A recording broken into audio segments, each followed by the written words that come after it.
right, welcome to another episode of Smack Talk, Leave It on the Court. I am your host, Cerebral. I got the usual suspects with me. What's going on, Joe? What's going on, man? How you doing? I'm great. I can't wait to get for this episode, you know what I'm saying? I'm going golfing later. I'm looking forward to that. I heard some Smack Talk on Facebook that you're going to get your ass kicked later. That's if he shows up. He's a flake, bro. Who? Brett. He hasn't texted me back yet. I thought he got you the tea time. Yeah, he did. That's the problem. Yeah. He had Justin canceled the other tea time that we already had. So you're basically banging on Brett Schultz. Yep. B. Yep. Okay. Good luck to I'll, you. I'll see you later. Yeah, Joe. right? I'll see you at the house. And then Hey, we bro, you got crossed the line, bro. Oh, sorry. Sorry. territorial lines have been set in our new room here.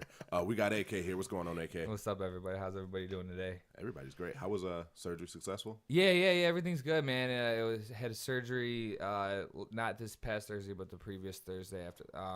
So everything's good, man. Off crutches. Start therapy next week, so we'll see how everything Posting goes. pictures of your nasty ass stitches. Yeah. My knees all mangled up a little bit right now, everybody. Hey, mangled. Mangled knee. Still mangled. Yeah, that's my snap. Still mangled knee. Still mangled. Yeah, no, other than that, man, everything's good. Life's good. You know, I'm still getting paid while I'm out, so, you know, who can be mad at that? I mean, you didn't have to say that. Hey, it's a plus. It's a perk, you know? All right, I'm not mad at you. Perk. Yep. Oh no. Zach, my neck hurt. I don't care. I don't care. Well, we got to throw them wheels still. Yeah, definitely got to do that. All right, so this is our first episode in the official new podcast room. Respect to the Indian head right there. I don't think any of us are diehard hockey fans by any nature, but this is how this room came, and it's dope, so we're leaving it like that. Mm-hmm. We've got a lot of new capabilities in this room. Unfortunately, they're not all live yet. Hopefully by next week, and we'll make a couple subtle changes. Hope you guys do enjoy this. Shout out to everybody that watches the YouTube video. It's always appreciated being able to see at least my ugly mug. I don't know how these guys feel about themselves, but it's appreciated when you guys are able to do that. That really helps us out a lot watching the YouTube videos. So thank you to all those that are supporting in that way. We have a little bit of a special treat for you guys. There's been some people talking about, we should talk fantasy football, and all three of us are in the league together, so we are kind of Second made the playoffs. I had to say it. Okay, we're going there. I'm not going there. How many points you scored last year? Yeah. The second most in the Oh. league. Still didn't make the playoffs. Okay. So you're saying when you were playing against the person that had the highest scoring for the week. Just you had the about. second. Look, I could go into the league, check the week by week stats. It was unfair. It was I had the toughest schedule in the league. I didn't make the playoffs last year either. Toughest I did. schedule Got in the place, league. though. Anyway. So you guys have been wanting us to talk fantasy football. So instead of actually breaking down like our a real detailed look, because none of us want to give away our secrets for fantasy, never mind. I'm not gonna say what I was gonna say.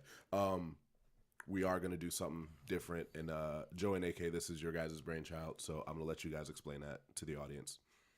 So we're gonna do a little breakdown. So we're gonna have our fantasy surprise. Obviously, who we think is gonna surprise everybody this year in fantasy. Usually, kind of a no-name player that kind of makes a big, breakout sometime in the year. Fantasy flop. First round bust. And the first round bust, just to clarify for people, it's not that this player is going to have a bad year, but where he's being drafted at in the first round is his numbers going to reflect his first round draft. Then a top rookie, comeback player, a golden oldie, obviously we know is an older player that's still performing at a high level. And we all know who the golden oldie is going to be. I mean, we can. There's a few. There's a few, but I know who you're thinking. I know who you thinking. Sometimes the really easy answer is the right answer. Yeah, okay? true. And then we have a must-have player and then a must-avoid player. So yeah, well, I'll get it started real quick. My fantasy surprise is Marquise Goodwin. He's on the 49ers. The 49ers are looking to pass for about 600 pass attempts this year. Obviously, with Jimmy Garoppolo, he can sling the ball.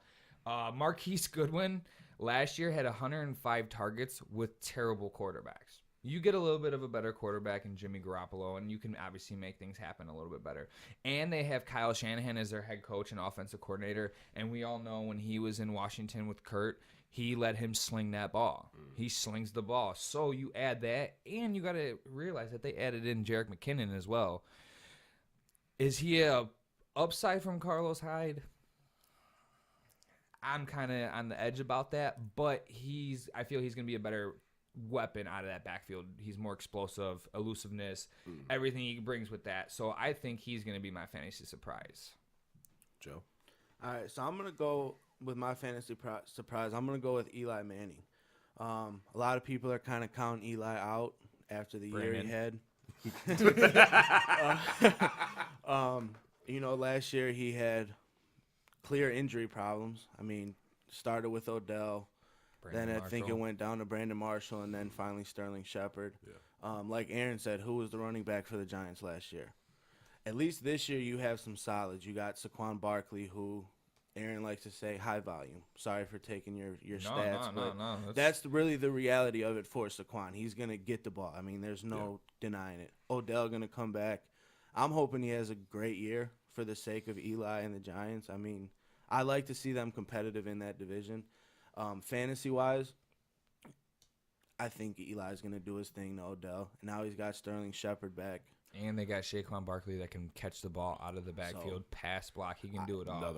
Another thing, Eli has, for fantasy-wise, he has the 8th easiest schedule. So that's going to help him out for a comeback year almost. So You took AK's book for a minute, didn't you? I was going with Eli for it's been a while. Eli, you might find Eli on my team. Yeah, ain't a bad pick. Look, I'm not finna. A solid backup at least. Definitely. And he could be He's a definitely starter. someone where you would have to say, do I start Eli this week? I think that's how his year's going to be. Especially if they're playing the Washington Redskins. Last year, he was a 23rd ranked QB, and that's rough for somebody like Eli. But there was a lot of factors in that. I understand that. My surprise player is going to be Eric Decker. Just got signed to the Patriots. And just knowing that system, and Eric Decker is a capable wide receiver. Yes, he's been in really crappy situations, though. Partially his fault. I think he had 9 touchdowns with the Jets. That's total? In one season. Yeah, I think you are right. And who was their quarterback? I think Josh McCown. Yeah, I think that was. So you have 9 touchdowns. So sorry, not to cut you off, but I just wanted to let people know why that is a solid pick. Yeah. You got Tom Brady, Bill Belichick. They're gonna find a way to get the ball to him, and they have Patriots actually have a wide receiver issue right now. Yeah, I know. We know what they do when they go to New England. Oh yeah, white receivers go to New England. They're great. Get the ball. I don't know. There's something in the water. I didn't want to say it, but that's exactly what I picked. There's something in the water in New England for white wide receivers. So Eric Decker's gonna get there. He's gonna grow his beard out a little bit more. And he's gonna be solid. So that's a good pick, though. Honestly, I didn't even think. I agree. He really didn't do nothing, obviously, last year. I mean, he had a real bad season. Right? Yeah, he had a bad season in Tennessee, but Tennessee had a bad season as a whole in the sense of Marcus Mariota. Their wide receivers didn't really produce much. They relied on DeMarco Murray. Yeah. Heavy. Yeah. Why do you think he retired? He was like, I'm tired of this. I'm not doing it. What do you think Barry Sanders did? Yeah. He didn't have nobody. He was sitting before I can't walk. Yeah, exactly. So, but yeah, no, that's a solid. I didn't even think about Eric Decker. I'm actually a little surprised. I'm impressed, Dak. For a man that doesn't make the playoffs, he had a good pick. Second most points in the league, okay? Look, I can draft teams. I just have tough schedules. He could draft teams, just can't. I just can't put them together. No. It's bad coaching. All right, next in line is the fantasy flop. Kind of a tough one for me, just because of the fact of I didn't know who to pick because it's hard to. And on my eyes, I was either going Derrick Henry or this next player because I've drafted Derrick Henry the last 2 years, and even when DeMarco Murray was out last year, he got a lot of touches and he didn't produce a lot. He had one game, I think he had 145 yards and a touchdown, but he also had 30 carries. He also had 30. Bruh. Go ahead. I'm sorry. He also had Bruh. He also had 30 carries. In that game, 30 touches, he doesn't catch the ball in the backfield. But my player that I'm going with is Carlos Hyde. Didn't really do much in San Francisco. He was a mediocre running back, let's say that. He does catch the ball in the backfield, but he's not the the pass catching running back in that team is Duke Johnson. Duke Johnson has been there for multiple years. He knows the system. He knows how Hugh Jackson runs everything. So I just feel that Carlos Hyde is going to be a fantasy flop because they're putting high expectations on him being in that Cleveland system with all those targets, all the weapons, the whole hype around Cleveland right now. I think Carlos Hyde is hyped up a little bit. They paid him quite a bit of money to go there, and I just think he's not going. I think he's going to be typical Carlos Hyde. Might get 1,000 yards, but that's it. This is a new issue that we found out in the podcast room that I just figured out like 2 minutes ago. Your door chime. Yeah, my door chime. We got to turn that thing off. Who you got for fantasy flop, Joe? All right, so this might be a little tad of a stretch, but I'm going with Brandon Cooks. No, he is. So I'm looking at his numbers, and this is something that I just learned how to do on Fantasy Pros. It shows their exceeded expectations for the week, okay? So last year he had 7 games where he exceeded expectations. But when you look at his stats for not exceeding expectations, they're bad. -12, -12. 11. You know what I mean? He does have the 20th hardest schedule, so that's kind of a little bit middle of the pack, not necessarily, but I just don't think that he's just going to do it out there. Cooper Kupp, I mean, he's quietly good. He is, and you kind of don't know how. I mean, you got Todd Gurley too. Yeah, on top right. Of that. That's Todd Gurley is going to get probably 350 touches this year between passing and running. A lot out of the backfield, and then I mean, you don't necessarily know. I mean, you kind of know what Jared Goff is at this point. I feel like. Yeah, I think he's solid. Solid. He's a very sound quarterback. It's just a matter of if he's going to get Brandon Cooks the ball. It's not an easy job because he's down the sideline. He's a big playmaker. He's a Deshaun Jackson. Yeah, and it's not a huge route. I mean, I think that's a good pick because you look at Los Angeles, they have their defense is probably going to be the best in the league next year because with all the acquisitions that they made this year, so that I don't think they're going to be playing from behind to where they have to make the big play in the sense of getting Brandon Cooks. You need that offense. Look at what Brandon Cooks did with Tom Brady, one of the best quarterbacks there is. Yeah. Didn't really do nothing. Look at what he had. Look at what he had when we had Randy Moss. Randy Moss, I mean, they set the touchdown record. Numbers. Brandon Cooks, in the sense of athleticism, it obviously not as tall as Randy Moss, but he's an athlete. He's a pure athlete, and he didn't really do much in New England. With the Patriots, it's talent and intelligence. Yes, and that's, if you don't have both, unfortunately, that's why he had a short stint there. Chad Johnson had a terrible career in New England. Yeah, because he couldn't grasp the playbook. And their playbook is a lot more schemes than just pure route running, adapting to what the defense is doing game day. Yeah. So that's definitely solid because Todd Gurley's still going to get a ton of touches. I mean, Zach's going to like this next pick. Yeah. Go ahead, Zach. Right, now, who's your flop? My flop is going to be Brandon Marshall. Brandon Marshall going to Seattle. For some reason, there's only one wide receiver that works in Seattle. That's the Doug Baldwin. Every year. And nobody wants to draft him. Because nobody wants to draft him. But when you look at the draft board, you're like, well, he's the best available. My scenario from last year, and it's like, God damn it. But it's like around week 8, all of a sudden he just starts catching touchdowns every single week. And by then you're already pissed off at him, so you're not even looking at him to start. Yeah, God damn it, that motherfucker. Doug Baldwin, you got the worst name in the league. Nobody wants to take a Baldwin ever. Everybody stopped taking Baldwins when Alex he brought all of his brothers around. All of his brothers. Yeah, nobody wants to take a Baldwin. Doug Baldwin, lost brother. Yeah. But Brandon Marshall, because I hate to say this because I've been a Brandon Marshall fan for a long time, but he is a curse to teams. He is, but fantasy-wise, when he was on the Bears, he was on my phenomenal. team a lot. Yeah, and it was like, okay, but you're right. You're right. But with the Jets, he had about an average season for him. Miami. Killed it. Remember he had 20 catches in one game. Yeah, killed it. You got from the Jets to the Giants. He had injury issues. Yeah, I really do think that he's going to have injury issues in Seattle. Plus, it's not their offense, especially when it comes to the wide receivers, is not that structured. It's poor a lot offensive line.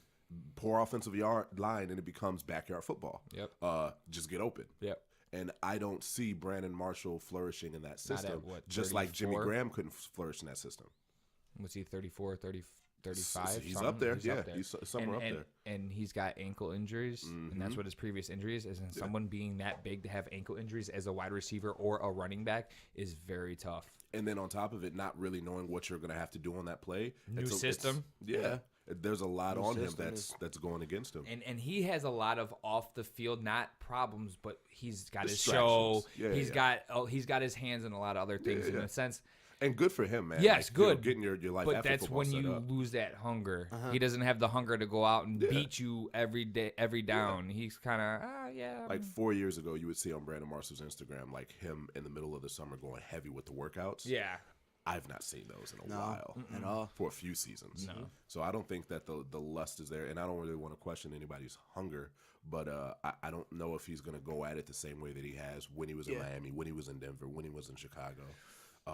And I think that's their big offseason acquisition. Yeah, and think about this: they got to play the Rams twice a year and the Cardinals. The Cardinals' offense is not very good, And but the Cardinals' 49ers. defense and the Cardinals' defense and the Rams' defense, you got to play them. That's the total of 4 games that you pretty much can say.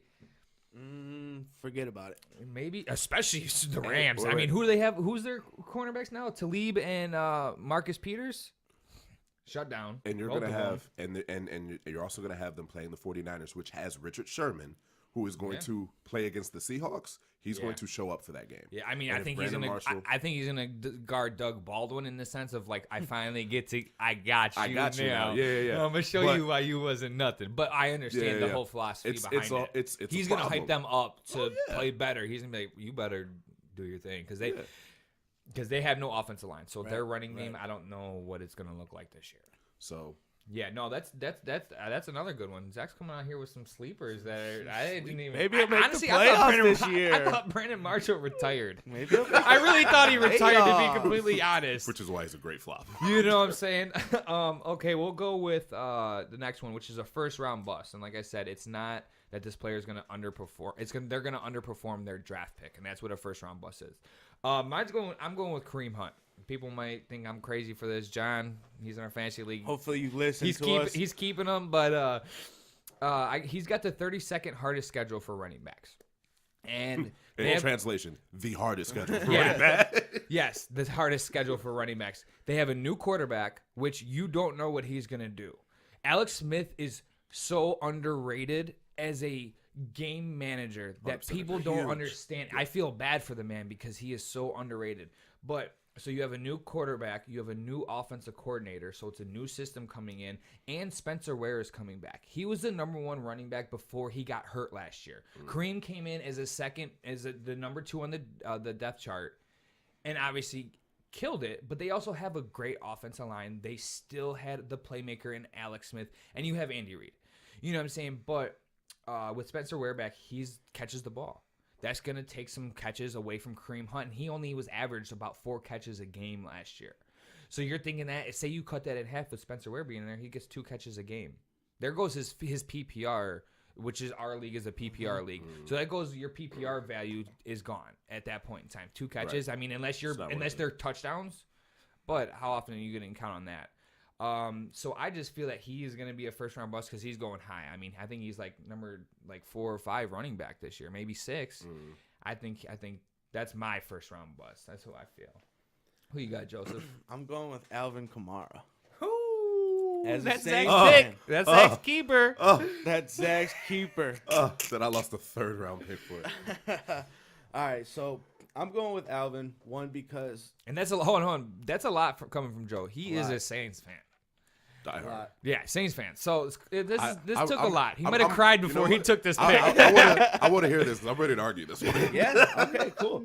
So Kamara, you got Mark Ingram out for 4 games, right? So he's gonna get a little bit more touches than he would have if obviously Mark Ingram was there. Right, you took my first ammo away. Got it. Okay, so 1 to Zach, 0 to Joe. touches high last year don't always relate to high touches for the next year. It depends on the situation and everything. I think Mark Ingram kind of opened the door for Kamara to exceed. He was a no-name. I mean, basically, he was behind Adrian Peterson at one point. I mean, we all know how that worked out. But in all fairness, Right. It's Adrian. Right. Yeah, I know. We know how it worked out. Right. Yeah. But I would think the coaches in New Orleans, regardless if it was Adrian Peterson, if Kamara's better, they're gonna. Yes. Sean Payton is he's a guru at offense. I mean, he would have put him first if they would have thought Kamara was better than him. So Peterson was getting what 1 or 2 touches a game. I mean, he was like, I didn't come here for this. Right. So as far as exceeding expectations, Kamara did that last year for sure. Yeah. This year, I just don't necessarily think it's going to translate. He's projected a lot of receiving yards. He's projected almost 750. I think that's high. It's a lot. Personally. It is high. And then he's only projected 800 rush yards. I think he's probably going to fit somewhere between 700 and 900 for rushing yards, so it's right there. Okay. Receptions, I just don't think he's going to get that many. I think Michael Thomas is going to end up – this is going to be the season where he has 112, 115, 120 catches. Because but in New Orleans, the ball goes around enough for that. It does. But you also don't have Mark Ingram for 4 games. It so might that could anymore. Well, and that's the thing with Mark Ingram out, that could boast Michael Thomas in the sense of the passing game because Mark Ingram was a big role in that offense last year. Huge. Yeah. Sorry, not to cut you off, Joseph. Good. Go ahead. You're good. And he does have a fairly easy schedule for running back, so that might work out in his favor. And that's what I was going to next. I think that's going to affect him a little bit more because he kind of got the spotlight and like did what he had to do, but in the same sense, do we know he's really that talented? Look at J.H.I. Had a great 1 year, and then he went to Philly, did nothing. We know how it is for running backs. You know what I mean? Yeah. They're few far here today, gone tomorrow. Yeah. And last year, that 2-headed monster you had was phenomenal. This year, it helps. I think it's going to be a little bit more quiet. I just don't think he's going to produce first-round numbers. Okay.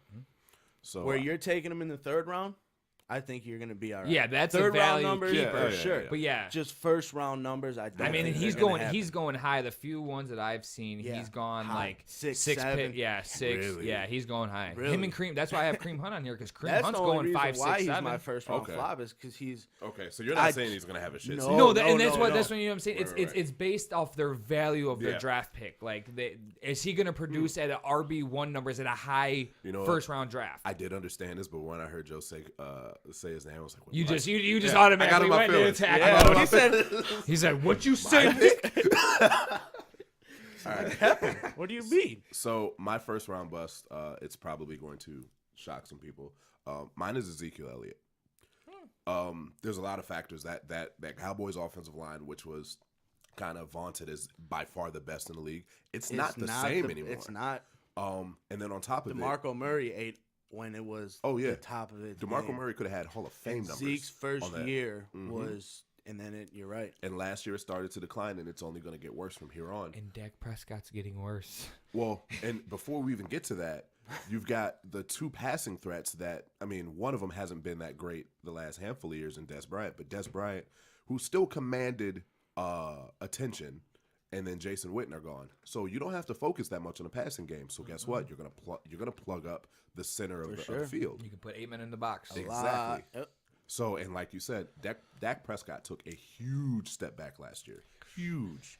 And I don't see him bouncing back from that, which his name will come up on my list again later. But I look at that team as Ezekiel Elliott or bust. And once other teams have to know this. They got to. 8, 9 in a box. It's going to be hard for him to have like his rookie season. So it's almost like if Zeke does do good this year, it's like, okay, maybe he's special, if he's able to have, and like you said, I do think he's going to have a solid season, but is he going to be worth a first round pick in fantasy? And I don't think so. I think he, when I was looking at, I think he went like fourth pick. So I mean, that's you're asking a lot from that we player. got Justin keeping him in ours, right? Yeah, and he doesn't catch the ball out of the backfield, so that takes away a lot of his fantasy value. So then, in all reality, if he's in the game, it's pretty much either they're going to pass the ball because he's going to block because he's a good blocker, or they're going to run the ball. Mm-hmm. So would you almost consider Zeke a complete bust then? Almost. No, he's a cowbell. He's going to get his touches. Yeah, on talent alone, he's going to put up decent numbers. He's going to get 20, 25 touches a game. Yeah. You're going to get something. One's going to break to where you can bust off a 50-yarder, and then your yardage might be 110. Yeah. You know what I'm saying? Yeah. But drafting him in the first round, you're going to be disappointed. It's tough. I would take him late, like 8, 9, 10 in that range. With that, if they had a different quarterback, I would. If they had Blake Bortles, I would take him. wait. But Dak Prescott if just they had Tony Romo. If they had Tony, I love Tony Romo. People don't understand that when look what happened to Des Bryant when Tony Romo left. It ruined his Cowboys career. What happened? It ruined his Cowboys What career. happened? 100%. People underestimate Tony Romo so bad, but that's for a whole another discussion. But yeah, no, that's definitely solid. I didn't. So you guys, you're making bold statements here, Zach. Maybe he is going to make the playoffs this year. Maybe. You guys heard it first. Smack Talk. If Zach makes the playoffs, we called it. 6th seed. Yeah. 6 All right, we're going to go into our top rookie. You can say I'm being biased. Sometimes the easiest answer is the right answer. Sometimes I feel everything AK. I'm gonna prelude this. Everything AK says is for me too, because I got the same player. Same here. All right, AK, take us over. You can say I'm being biased with this pick because obviously he's a New York Giant. But I got Saquon Barkley. The one thing that is throwing me off about putting him in this is his strength of schedule of what he's got to face this year. He's got a tough schedule in the sense of what he's running against. I think it's like 26th, which that is just a projection. It could all change from there. They could change to him having the easiest schedule by, Week 8. Yes, but he's going to get a high volume of touches because, to be honest, their backup is Jonathan Stewart, I believe. Ooh, Jonathan Stewart. That's a good backup. It is a good backup, but in the sense of Barkley, he's the pass catcher. D'Angelo Williams was the pass catcher between Jonathan Stewart. So he's not going to get the passes that he's going to get. So he's going to get a lot of touches. I mean, they said he can do it all. Pass block, run the ball, catch the ball. I mean, he can run routes like a receiver, they said. Yep. Jump the boxes like a madman. Yes, exactly. I mean, and there's other rookies you could put in here. Rashad Penny from Seattle. They got big hype on him. Darius Geis would have been somebody I would have had in this argument, but unfortunately he tore his ACL before the season started. So that ruined that. So pretty much at that point in time, Saquon Barkley, you don't take somebody that early in the first round and not expect him to start immediately. And it's the easiest position you can plug in, and they can do it for the sense of running the ball. Obviously, the schemes of the third down passing and blocking and stuff is a little different, but it's easier to get them involved. He also went to Penn State. He didn't go to LSU to run the ball. He didn't go to Alabama to run the ball. He went to Penn State, which is a pristine school for education and for sports. So you go there, you can't be a complete idiot. No offense to Fournette that went to LSU, any Mark Ingram, Derrick Henry that went to Alabama. It's not like basketball where you can skate by with a year and not go to all your classes. You have to participate. Yes, you have to. And like I said, he went to Penn State. That's a good school. It's like saying somebody went to Michigan or Ohio State. They're all smart. Notre Dame. They're all smart schools. Yeah. And so that's why I think that he is and he's a freak of nature. Yep. Come on, let's be real. Yep. So I mean, do all you guys have Saquon? Yeah. So we're pretty much just going off. You look at his pure combine numbers. I mean, he's up there with some of the top running backs, Hall of Famers. I mean, it's hard to not say that he's going to be the top rookie. I mean. And then the other thing is when you look at these top rookies every single year, it tends to be a running back. Yes. And I mean, if you wanted to talk, pick the best one? And for our league, we have defensive players. So I mean, you could almost argue, what's his name, Griffin from the Seahawks. Oh, the linebacker with the one arm. He's been having a great one hand. Yeah, He's been having a great preseason. I mean, I'm not saying we're going to pick defensive players. His brother's on the team. His brother's on the team too. I forgot his brother's name. Anything to add on that with Saquon? I think that the Giants were really smart. They did try to fix their offensive line. They did. That's going to matter. You've got a veteran in Eli Manning. You've got Odell Beckham, so it's not like you're going to be able to plug up the lane. Saquon Barkley's in a good situation. Now, he's going to get attention because of all the media attention that he's got. Big market. But they got Evan Ingram. Yeah. And they got Sterling Shepard. There's going to be enough room to spread the ball around, and spreading the ball around is going to be the best case scenario for him because it's going to open up those. Their defense isn't terrible. No, their defense they had a good defense last year. They Eli had no Apple and Jenkins. I mean, those are some lockdown corners. And that matters because that means that they're going to keep the score low, and if you can keep the score low, that means you can keep feeding Saquon Barkley. Yes, sir. High volume. He's a cowbell. That's just what he is. Yeah. So you're gonna see Ezekiel Elliott rookie year numbers somewhere along those lines. I mean, or Ezekiel, even Fournette rookie numbers. Yeah. Which 10 touchdowns, scoring, yards, catches. But the difference between him and them two is he catches the ball. out of the backfield. He's gonna he could easily have 400 or 500 yards receiving the way he catches the ball. 50, 60 catches for sure, easily. Yeah. All right, so we pretty much unanimous vote Barkley. Yeah. Comeback player. It's kind of I had to toss up between two. Same. One's my man's, and the other one is my other guy's man's, and I went with him unfortunately. But Aaron Rodgers, I mean, he's gonna come back. I think he's got a point to prove in the sense of Georgie's gone, so they're thinking, oh, his receiving core is kind of down a little bit, which I think Devontae Adams is gonna have like 15 touchdowns this year personally. But it always seems to happen. Yes, and now he really had. I mean, he had what 12 last year, 13 last year, 12 or 13 last year, and he had who was his quarterback? Brett Hundley. Yeah, exactly. So I think Aaron Rodgers. I think he's gonna come out and prove that he might come out and win the MVP. To be completely honest, because we all know how he is. He's one of the best quarterbacks. He's if not, capable.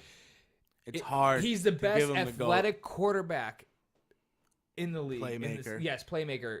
Tom Brady is the best because he wins. But Aaron Rodgers, I think he's going to come out. He got a new weapon in Jimmy Graham. They finally have somewhat of a reliable running back group. They got, Aaron Jones and Williams. Yeah. And then you got Ty Montgomery, which is a playmaker himself. You throw him in the slot or you let him come in for passing downs for running out back of the backfield. Yes, he could easily have a phenomenal year. So you give him you have decent amount of weapons. I just think he's gonna have a comeback.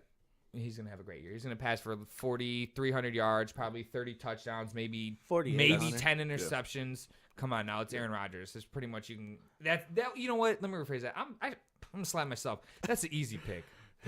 I took the easy pick. All right. Go ahead, Joe. Yeah, Joe. Hey, go ahead, Joseph. I'm taking Jordy Nelson. Now, I'll listen. I'll listen. I'm not mad. I mean, you got the typical Jordy's washed up. Jordy's old. Jordy's a step late. I mean, you got all of that, right? Jordy didn't have A-Rod. Yes. Right. I'm not now by any means. I'm not preluding this as Derek Carr is even as good as Tom Brady or Aaron Rodgers because that's dumb, right? Yeah. Fair. But his projections speak to me. You're telling me Jordy's going to get 64 catches? I think he can get more than that. It's Jordy. I mean, he is one argument I have to say is he's been going in like the 9th and 10th round, so there's not he's going hope. late. They're not high hopes on him. I mean, it's tough to say because you also have to think you have Amari Cooper, and you have Martavius Bryant. Which Martavius Bryant, the one thing that I read about that wide receiving core is John Gruden is not happy with Martavius Bryant. He's happy with everybody else. Already? Because this is his argument. Because everyone is versatile in their receiving group. Everyone that has been there has gone to play the outsides and they can run the slot. Martavius Bryant is the only one that has never ran the slot. So he doesn't have that crisp route running, but in his defenses, he played in Pittsburgh where they asked him, it was like 70% of his routes ran were a post or a go route. You can't learn anything from running that. No. So those are two of the simplest routes. Yeah, so John Gruden is high on Jordy Nelson. So and security blanket. Yeah, for sure. And the only other thing else I had to say was a 31st easiest schedule. So he's not going to be really going against. No. That means it's the 31st easiest. So he's the 31st as the other end. That's why it's red. Oh, so that means he's got the second hardest schedule. Maybe I retract my statement.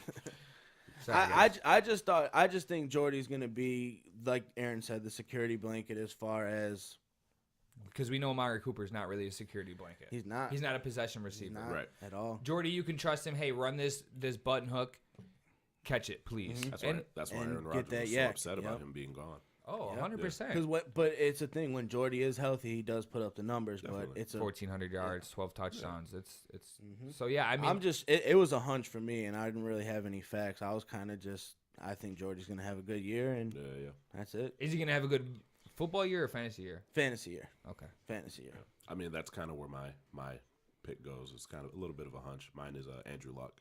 That's I like that. He was on a lot of experts. I like. There's still a lot of factors because that team without Andrew Luck is hot garbage. They are working on improving that, and that's obvious. But Andrew Luck is one of those special players where he brings up everyone else's level on the team. And I think just the fact that he's on the field with the guys is going to make them play at an even higher level. It's going to be kind of like, let's do this one for Andrew type of feel. And he's a great player. The only problem that I've ever had with Andrew Luck is he throws too many interceptions. But he is also an incredibly intelligent player. Yes. And he hasn't played for 18-plus months. I guarantee you he spent most of that time, when not rehabbing, studying the game. He was already smart. He's Stanford. Exactly. Stanford. So I think that he wants to come back. He's got something to prove. You're talking about A-Rod wanting, coming back playing, potentially playing angry and playing an MVP level. I think Andrew Luck's got that same capabilities too. Everybody's been counting him out. Yeah. If he's ever going to come back. If he's ever going to come and play again. You've had, Josh McDaniels basically rescind accepting the offer as the head coach because he didn't know what Andrew Luck is. Yeah. If I'm Andrew Luck, you got to feel slighted by that.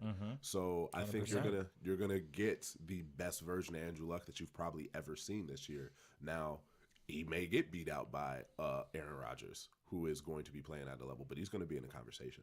But that's Aaron Rodgers. He that's just his game. But this was the heir apparent to Peyton Manning. It was. So, yeah. Best regular season quarterback there ever was. Just like Zach. Best regular season quarterback was. I'm sorry, but can we get an award for that? Yeah, right.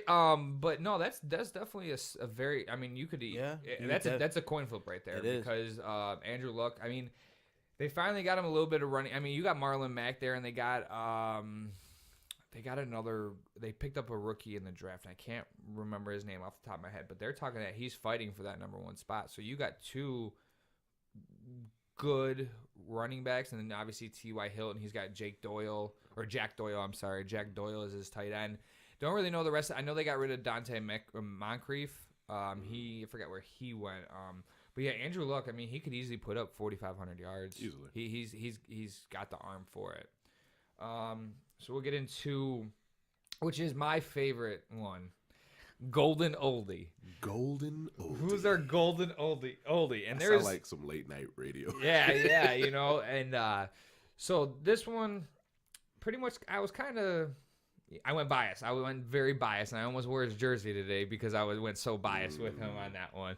Mine is Phillip Rivers. People, for some reason, don't think Phillip Rivers is a good quarterback, but I guarantee you, I can vouch for him right now that he has beaten Peyton Manning in the playoffs. His Peyton Manning record in the playoffs is like 3-0. He's beaten Peyton Manning to stop him from going to the AFC Championship against the Patriots, Brady, and then they lose to the Patriots. So quietly, Phillip Rivers is a very good quarterback. His last 3 seasons, he had over 4,300 yards in all 3 seasons, and one of them he had 4,700 yards. And then his 28 touchdowns in 2015, kind of low. 33 in 16, and then 29 last year. And he's the 33 touchdown year, he had 20 interceptions, which is high. But the 29 and the 28, the one he had 10 and the one he had 11. I mean, I'll throw 10 interceptions and almost 3-1. Yes. Yeah. And if you look at it, they're projected to win that division this year. They have a great team. They obviously have Melvin Gordon. And Keenan Allen. They lost Hunter Henry for the year, but I think they're going to be all right. Yeah, they also have Mike Williams, which is a rookie, and that man is about to go crazy this year. So I think Phillip Rivers, my projection for Phillip Rivers, he's going to pass for over like 4,400 yards with probably about, I'm going to say 32 touchdowns this year. So that's my Golden Oldie. And the man's got 5 kids. 6, actually. I'm sorry. 6 kids. Jesus Christ. I don't even have 1. Don't do it, Joe. Don't do it, Joe. Don't do it. Joe, who do you got as your Golden Oldie? AK? No. Hey, matter of fact, I should get comeback player of the year, boy. Wait till this ACL's healed. You're out here drunken. All right, my Golden Oldie is I'm taking Big Ben. Oh, nice. He doesn't really have a very easy schedule this year, but projection-wise, I mean, he'll be about 4,400 yards, 28 to 33 touchdowns, depending on what they can do. Better be with the best offense in the game. You know what I mean? I mean, they were pretty much begging Big Ben to come back. Yeah. Le'Veon. Le'Veon called him and said, know. you have to come back. I Otherwise, don't I'm know not if I'm playing." going to be here. Yeah. Play until I leave because I'm leaving once they can't franchise me tag me no more. Straight up. They used them all on him. Yeah. But just, I mean, consistency's always been 38, 4,400 yards. I mean, in that vicinity. High touchdowns. He's always had a fairly good offense, and I just think he's going to come in, do what he normally does, and you'll find him somewhere probably like the 9th or 10th ranked quarterback, which Not for bad. 36 years old, No, not bad at all. I mean, that's pretty solid. he's not bad. And you got to look at the weapons he's got there, too. Weapons He's all got day. the best weapons. All day. Oh, yeah. All yeah, day. best position players in the game. Who That's you for sure. taking, Zach? Guys, I respect Phillip Rivers. I do think that he's had the great last 3 years. I'm disappointed in your pick. I don't I'm care. looking at it right now. I'm very And disappointed. and I love Big Ben. I can't believe it because I the have- man I thought you were gonna pick I- is the man that I haven't been able to get like the last 2 years or like 3 drafts I tried to get him, and you've drafted him a few times. Ooh. How do you not know? That's why the man don't make the playoffs. Wait, That's why wait. the man don't make the playoffs. He Now, don't- I do have a list of players that I Who's do. the man? Who is the man? Who is the best golden Ole receiver there is? Well, it was Steve Smith for a while. No, but who, no, no, the better, other one. better. Are you serious right now? I'm gonna reach across this table and slap this man. Larry Fitz. Oh yeah, it is Larry Fitz. Oh, yeah. I haven't. Oh, yeah. You do cause a fit. Yeah, He's gonna draft him. every time. He's gonna draft him early this year. First pick, Whoa. Larry Fitz. I got the second pick, but going number 2 overall, Larry Fitz. So that's why I'm sorry for cutting Zach off, but I had to just put that out there. Larry Fitz You is just can't That's your- pick Larry Fitz and make the playoffs. Like, what's going on over there? Yeah, he picks one of the best receivers in the game and still can't make the playoffs. He had the best running back group last year. Zach, I had, the playoffs. I had over one of here- the best. I had one of the best wide receiver groups and it didn't make the playoffs. I had Christ. the touchdown leader at quarterback and didn't make the playoffs. Zach's over here looking like, how did the episode turn out like He's this? looking like the Cleveland Browns. No, it's not hot fire on the field. Anyway, Tom Brady, guys, come on. Yeah. Easy pick. Easy. Bail That's out. an easy. That's a rookie pick. That's a D-Mob Sometimes pick. The easiest pick Okay, D-Mob. is the right pick. You're right. And I'll 41 admit- years old. I mean, he's old. I'll admit that this Old. year there's a lot of stuff stacked against him as far as like continuity with the organization. Yeah. But Tom Brady and Bill Belichick over the years have proven that as soon as you count them out, you guys remember a few years ago they played against the Kansas City Chiefs on Monday Night Football and got obliterated. Yep. And everybody said it was over. And what happened after that The next game, I think they put up 40-something points. Like what happened after that is, oh, you doubt me. I'm going to show you how absolutely wrong you are, and I think that Tom Brady is going to be in that. He's in that mindset until he decides to retire, and he's not going to be he's not going to be Brett Favre and forced out of the league. He's going to go out on his own terms, and I think that him playing for another year, having to hear people asking him about his trainer, he's getting really really upset and angry. Tom Brady plays like a legend. Yeah. And they also took a running back in the first round for the first time in I couldn't even tell you how long. Tom Brady damn near the platinum oldie, ain't it? Like how old he is and how good he is. You damn near. Yeah, he might be past gold status. You're right. So Who is the man that's dead and still playing in the league? Tom Brady. But yeah, no, I mean that's obviously that a lot of experts picked Tom Brady as well. I mean it was pretty much shuffled between Phillip Rivers, Larry Fitz, and Tom Brady. To be completely honest, because in all reality, those are the only 3 older players that are still playing at a very high level. Yeah. But yeah, no, and like I said, the Patriots actually drafted a running back in the first round for the first time, and it's been a very, very long time. So they're projecting him to potentially be a starter. But we all know how the running back committee is in New England. It's who's producing right then. They still have Rex Burkhead, which was a very sound player last year. Definitely. They lost Deion Lewis to the Titans. That was going to happen. Kind of hurts, but Rex Burkhead can pick up the passing for that, and so can their new running back. I was reading on him, so that's definitely a solid pick. Next one is must-have player. You can kind of this is pretty much you can pick a handful of people. There's a lot of There's a must-have. couple elitists. But who I feel is going to be a must-have player is Deion Lewis. Ironically, I just mentioned him. You don't go out and sign a player for 4 years, $20 million a year, to be a secondary option, maybe in the sense of like, we might. All right, yeah, I'll put him in there behind Derrick Henry. Like I've said earlier, Derrick Henry was almost my fantasy flop because of the fact of what I know he's done because I've drafted him and held on to him for so long. He was my Mr. Irrelevant pick last year, and then 2 years ago, I think I drafted him in like the 16th round and had high hopes on him last year, and he never took that role away from a 30-year-old running back in DeMarco Murray. Yes, DeMarco Murray is great, but the thing that Deion Lewis does is he catches the ball out of the backfield, and Derrick Henry does not. Right. So you're telling me that, A, you played behind Tom Brady and Bill Belichick for a couple years. So his knowledge is, A, higher than Derrick Henry's already, because Derrick Henry went to Alabama. Let's be real. Sorry, don't beat me up. I mean, you're right. You're right when you break it down. So Deion Lewis went there, and what did DeMarco Murray do? Like I said, passed the ball or caught the ball out of the backfield. What does Deion Lewis do? Catches the ball out of the backfield. So you're telling me that right then and there, they're already sharing touches in the sense of as a whole, running and passing. So then on top of that, Deion Lewis is not going to not get handoffs because they're not going to just put him in there for the passing game. So he's going to run the ball as well on top of that. So I think Derrick Henry is his handcuff when it comes down to it. When it comes down to a couple games and they're getting in sync, Mariota likes to sling the ball. And they're going to be playing from behind, I feel, quite often in the sense that they're going to have to throw the ball. And who do they have as receivers? Corey Davis. That's really the only one I know about. And Delaney Walker. Yeah, I was going to say Delaney. So they don't have a lot of big play receivers. So they're going to try to make plays out of the backfield with their most explosive player in the passing game, I feel, is Deion Lewis. So I have him being my must-have player. So y'all can know it first. If y'all draft him, I'm fighting somebody. So I feel like the draft this year is going to be really fun. Oh, yeah, it's going to really be a lot of funny. fun. Yeah, I think, I'm fighting. And probably Justin or Malcolm.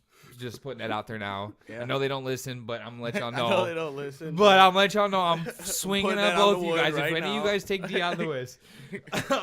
So, Joe, who do you guys is your must-have? All right, so my must-have is Michael Thomas. Well, you're not having him this I year. know I'm not. Because I'm keeping him. It's definitely not somebody that I know I have a chance to get in our league, but in my other league, I do have a shot at getting them. That's the whole point. The must-haves, yeah, especially in the keeper league, was for us. You're not going to get them. Yeah, pretty much. Well, the other one I had on deck was Jimmy Graham, but I was looking at his stats, and that's a very hard stretch. And I don't care what anybody says. Green Bay doesn't favor tight ends. They had Martellus Bennett. You're right. When he played for Chicago, Stain. When he played for New England, Stain. He went to Green Bay with the best quarterback in the league, and what happened? Yeah. Nothing. He really didn't produce. So I'm sorry, but go ahead on Michael Thomas because you already know. I feel like he's going to have that Antonio Brown type year and just blow it up, and whoever has him is going to love it, and I'm going to love it because I'm a Saints fan, and we need him to get back to where we were last year. I just think Michael Thomas he's just going to have that year. I mean, the plate is set for him to eat. He's just got to kind of go do it. I mean, you got a still very high accurate quarterback. Yes, he does throw a lot of interceptions, but when Michael Thomas is targeted, Michael Thomas catches it. I mean, he's very – the drops are almost non-existent. He's a very like high Larry pass. Fitz. I think he's like a 71 pass catcher, and that's extremely high considering Alshon Jeffrey had like 9 touchdowns last year, and he caught it at 45% rate. Yep, Alshon. Yep. So I mean, shout out to AK because he's probably gonna keep him. Yep. So who you guys, Zach? So Joe, and don't say Elvin Kamara because we know you have him. So Joe, you say Michael Thomas might have an Antonio Brown type year. I do. Antonio Brown is a must-have player. Thanks. Hey. Like I said, these must-have I don't know players, about. See, bro, I'm gonna put that on right now. You want Antonio Brown? He's on the trade block. We can talk. Cool. Good. So you gonna trade his expectation of Antonio Brown for your first round bust, Elvin Kamara? So you're not that kind of guy. Yeah, it's a good trade. You gotta throw something else. You gonna pay my fantasy fee or what do we got? No, you're not Dion. Everybody's got to chip in $8 to pay for Deion's fantasy fee this year. It was the only way we could keep him in the league. Only way we can keep him. We know he's going to come in last place, but we still wanted him in the league because we know we have easy wins when we play him. Deion's probably over there sitting on the stairs like, these motherfuckers. Loading up. These motherfuckers think I'm playing this year. Break yourself. But Antonio Brown has been the standard at the wide receiver position. Even when you have guys like Odell Beckham and Julio Jones, Antonio Brown is kind of on a different level from both of those guys. I don't see a reason for him to slow down. I've seen highlights of him in training camp making his own DBs look like absolute garbage, and they're having great coverage against him, and he's just catching ridiculous balls. He puts in a lot of work in the offseason. Absolutely. He has a lot of fun on the field, especially when he scores. You know, he puts a lot of thought into his celebrations, but he puts a lot of thought into his work ethic, and the dude is an absolute monster. I don't hungry. As far as the Steelers go, Malcolm's a Steelers fan, so I don't want to see them win, but I want to see Antonio Brown. Well, yeah, he's your only person you can keep on the team. I want to see him win a ring. Don't. I want to see him win a ring. I want to see them win a Super Bowl. It could be done this year. It could be. The last handful of years, they could have been. I think it's. They were that one fluky play away from going to it on that. Yeah. He wasn't trying to progress the ball, and it wasn't a touchdown. Yep. They called him down. Bro, nobody touched him. Yep. It was their tight end. Whoever their tight end is. NFL does some fluky. Yeah. Yes, because somebody paid. The Patriots paid a lot of money to go to the Super Bowl again just to lose. But that's neither here or there. He ain't lying. So you really went AB. I mean, you really disappointed me. You excited me the first. My last two picks are the last one are the ones you got issues with. The Tom Brady, Antonio Brown, but they're good picks. Yeah, I mean the Golden Oldie, and I don't know. You want to be mad at me, I was disappointed because I expected so much more out of you, Zach. I expected you to really reach into that non-playoff brain and pull out. Sorry, Dad. I'll do better next time, okay? All right. So we'll go on to the last one, and this is the must-avoid player. I have Tyreek Hill. People might think I'm crazy. I don't. But let me break it down to you real quick. So for you listeners, he scored 7 touchdowns. 7 touchdowns last year, which was very high for an explosive, high end, like a playmaker receiver like that. But you have to look at this. He only scored in 6 games. That's not very good. I don't feel that's very good. No. 6 games out of 16. So you're telling me 10 games you didn't score at all. And some of the games that he didn't score, or most of his games he didn't score in were like 43 yards, 67 yards, 73 yards, nothing high. So if he's not scoring, he's it's not basically it's basically if he scores, he's going to have a lot of numbers. He has 0 touchdowns in the red zone. 1 target within the 10-yard line, 1 target within the 5-yard line last year. That means the offense doesn't believe him in that situation. He is not your. He's not your. Who could I compare to? He is not your Larry Fitzgerald to your Deshaun Jackson. Deshaun Jackson only scores on big plays. Larry Fitz is you run a little slant, you run a little curl route, and I'm going to throw this ball to you because I know you're going to catch it, like we said. Right. 0 touchdowns in the red zone. And on top of that, I think he has the 30th or 31st hardest schedule for wide receivers. And on top of that, like I said about Kareem Hunt, you have a new quarterback. That you don't have Alex Smith, which he put the ball perfectly where he needs to, clearly with 7 touchdowns, with none in the red zone. And then you have a new quarterback and a new offensive coordinator. Yeah. You can't expect this man to produce 7 touchdowns alone last year. That whole offense is going to look different. Way different. And then who's their number 2 wide receiver? Sammy Watkins, only a big play receiver. Yeah, he only runs 2 routes. And that's basically what Tyreek Hill is. He's going to run you a deep slant, a post, a go route, maybe an outside, a sideline slant. You're not going to get that over across the middle, like the 5-yard pass that you're going to eat up and go crazy because he's not that man to go across the middle. And then that in turn why I have Kareem Hunt as my first round bust, because they're not going to open the field up like they were with Alex Smith. Right. So that's why I have Tyreek Hill as my must-avoid player. Appreciate the prelude because I took Sammy Watkins as my must-avoid. Nice. I think everybody had offense. I've had Avoid the Kansas City Chiefs. Yeah, anything to do with Kansas City, the Royals, the Chiefs, anything. The reason why I picked Sammy Watkins is I've had him on my team and I know what he produces, and it's like. You had him in St. Louis, right? Yep. Didn't you trade for him? No. Oh, okay. No. He just drafted him like I goofy. just drafted. Yeah. But he's got. Kansas Kansas City has a 32nd hardest. Oh, 30-second. They got this 30-second easier, so they got the hardest. So they have the hardest. Okay. Sammy Watkins, new quarterback, like Aaron's been preluding. I mean, it's all right there. Sammy Watkins is just a big name that might excite players that don't really. I've never been big on Sammy Watkins, but yeah, never ever. I've never had him in fantasy. I've made that mistake, and I won't again. Sammy Watkins, avoid him. There's players that like are on teams that I just never ever think about drafting. And Kansas City is one of them. Seattle is another one of them. I just don't. They don't. They're not appealing to me. Right? They're not appealing to me whatsoever. And I know you guys have your teams too, but KC is definitely one that I've never ever had players. Defensive wise, yes. Yeah, but offensive wise, different. Yeah, but absolutely. So so Tyreek Hill, Sammy Watkins, stay away. Same from play, Kansas City. same team. That's terrible that we both have. Who do you guys, Zach? I got Dak Prescott for some of the reasons that I mentioned earlier, but just kind of to double down on it. That's easy. If you watch him play, he's not a very accurate quarterback at all. And when you have guys like Jason Witten and Des Bryant who have a really big catch radius, not being able to catch your passes, that says something for how inaccurate you are.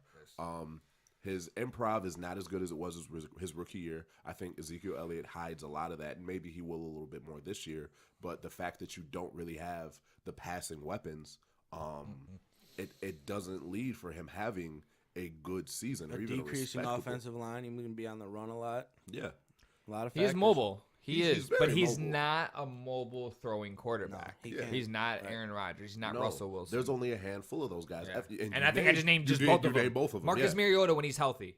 Yeah, I give Marcus Mariota that when he's healthy because he can throw the ball outside the pick. Yeah, he's definitely more accurate.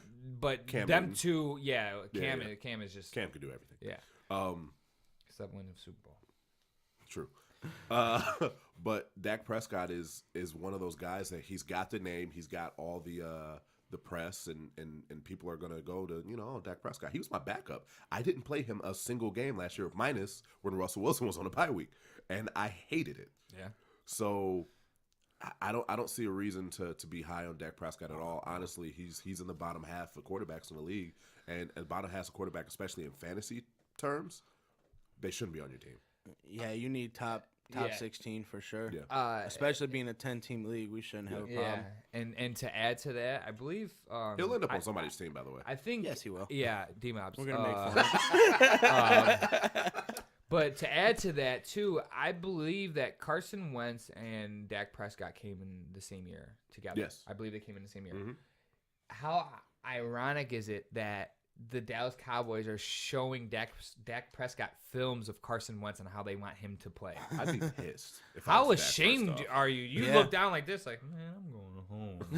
Like, I don't want to play no more. Yeah, like, I don't want. Can y'all trade me? Like, you're showing them plays of a quarterback that was drafted in the same year as you.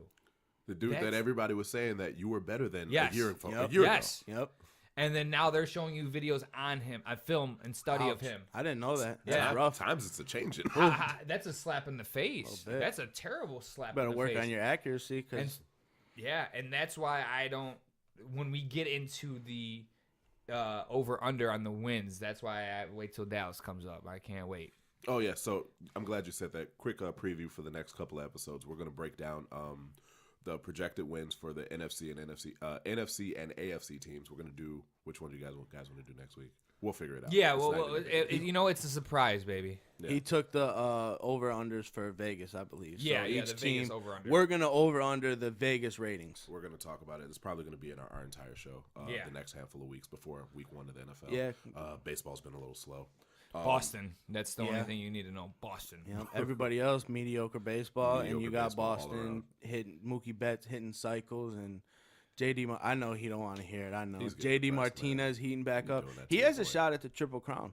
He does. JD Martinez? Yeah, he does. He's got to get – Mookie Betts needs to bring his average down, and JD needs to bring his up. He's at about a 40-point gap right now. Just go to your teammate and be like, hey, man. Hey, slow down a little bit. You know what's insane about that is you have a potential to have Manager of the Year, Cy Young, AL MVP, and a Triple Crown on the same team. Mm-hmm. And they're not the same person. Like, none of those is the same person. That's crazy. No. Yeah. So you have the potential for that. and none of us still think the Red Sox are going to win. You know what? I'm kind of changing. I'm starting to change a little. Yeah, to be tad. completely honest. I Yeah. want to see how they go into the playoffs because last year they were going in kind of. They slowed down Slowed before down the a playoffs, little bit. but the way Right now they're looking, heating up. I mean, they're gonna. Yeah. They Do might they heat still up run too in early? 118 always, games. Yeah. They could easily win 118 games. They win 118 games. It's going to be hard to pick against them. But the only thing is, Seattle. when teams don't, Seattle. when the teams win that many games, they don't win the World Series. They get burnt out. That's Yes. true. Seattle, The what, Yankees, that happened to the 116, Yankees, right? too. Yeah. Seattle 116. I think the Yankees were the only team to do it. We won like 109 or 108 and still won the World Series. But that was like when we were in the 90s, when we were the bullies, the Bronx bullies, and we're killing it. But other than that, yeah, Seattle, would they win 115?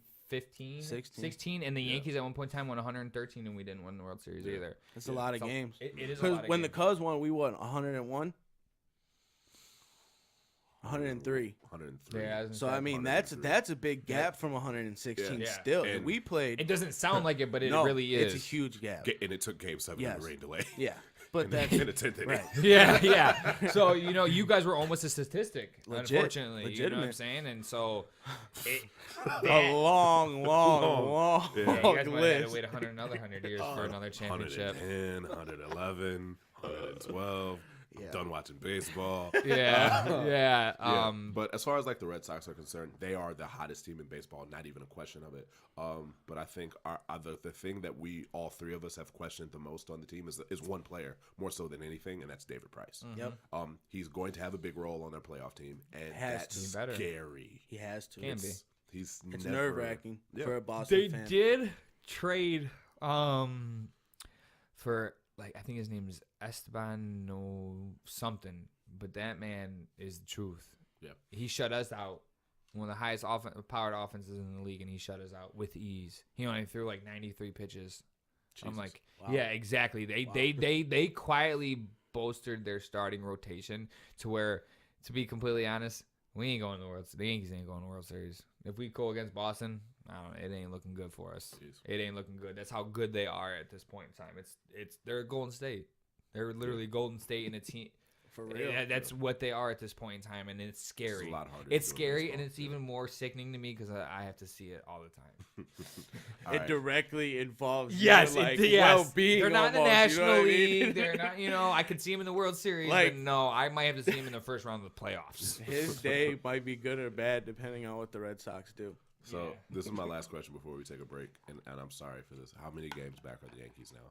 Just from a terms like, is there really a shot? Last time I seen it was 9.5. That was like a week ago. We've been winning though. That's one good thing. We swept the White Sox, which we desperately needed. And it's the White Sox, let's be real. But we took 2 out of 3 out of the Rangers. We took 2 out of 3 out of the Rangers. So to be completely honest, I haven't looked because I'm that disgusted with how good Boston is playing. I don't even have to look because I know Boston's going to win the division. Gotcha. We're going to win the world. We're going to get the wild card and play for the wild card. But I'm not even at this point in time. That's irrelevant. I'm worried about us playing better and our starting pitchers. Your concern is championships.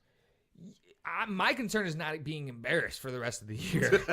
At this point in time, I mean, Yeah, 9.5 still. Still 9.5. Okay. I mean, but like I said, I know we're not going to beat, just like last year, we didn't beat out Boston for that, but we end up going deeper in the playoffs. Which Definitely. the chances of us going deeper in the playoffs, it's not looking so good because for some reason our starting pitching just can't get their head out of their ass. Right. Aaron Judge, we gotta hope he comes back and plays the way he was playing. I mean, he's got a small fracture in his wrist. That's tough as a hitter. That's Yeah. tough as anything. Yeah. It's hard to drive. Yes, the ball. you Yeah. can't. Yeah, I mean, he don't need a lot of power to drive the ball, but it's still the fact of you still got to snap those. You got to wrists get a hold of one, Yes. and that you have to snap those wrists, definitely. and then on top of that, then that means we're gonna have to play Giancarlo Stanton at right field quite often because Aaron Judge can't. You don't want him gets weak. diving for the ball. You don't Yeah. want him risking re-injuring that wrist. So then you put Giancarlo Stanton in right field, and that's a lesser of a defensive player Right. for us. And so so like I said, I'm just trying not to get embarrassed at this point in time. Gotcha. So we're gonna take a break. When we come back, there's we asked you guys on Instagram and Facebook some topics that you guys, the fans, wanted to hear. So we're gonna take some of your suggestions. We're gonna break them down, and we're gonna see how this goes. So this is Smack Talk. We'll be right back.